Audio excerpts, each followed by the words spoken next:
I'm Vic Myers. Welcome to The Resistance. So in 2019, Ruocco v. Common Cause was a landmark Supreme Court decision written by none other than the Chief Justice John Roberts.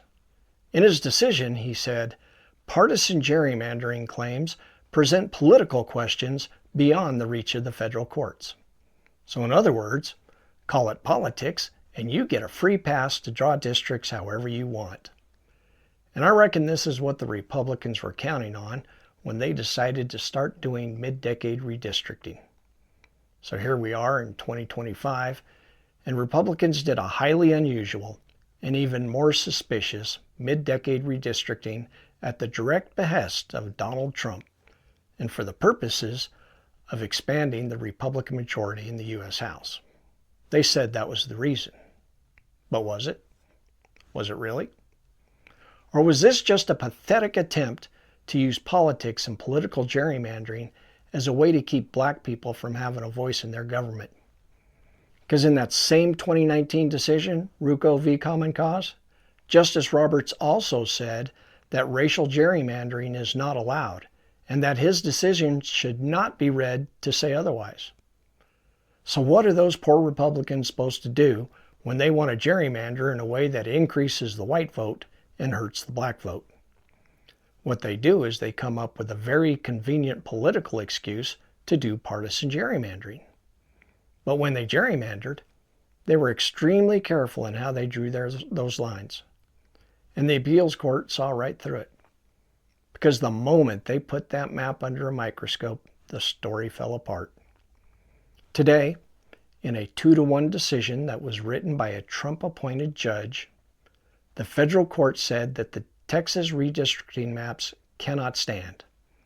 And the reason they gave for this ruling was that after they looked at all the evidence, when they looked at the emails, they looked at the lines that were drawn, they looked at the voters who were excluded, they reached the obvious conclusion that this gerrymandering was far more racial than it was political.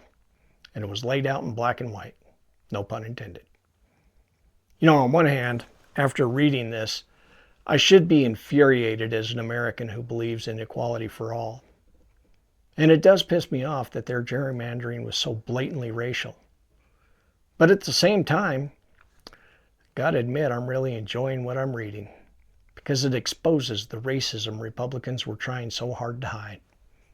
And while this is happening, they're also challenging California's redistricting in court after insisting that Texas do it. But here's the difference. California put the question to the voters. California asked whether the public wanted to redraw the maps. And if California were to redraw those lines in a way that racially discriminates, then the feds would absolutely have a case to throw their map out. Somehow, I seriously doubt that's going to happen. So what we're likely to see, folks, is Texas forced back to their 2021 maps while California continues with a voter-approved process Republicans keep pretending is the same thing.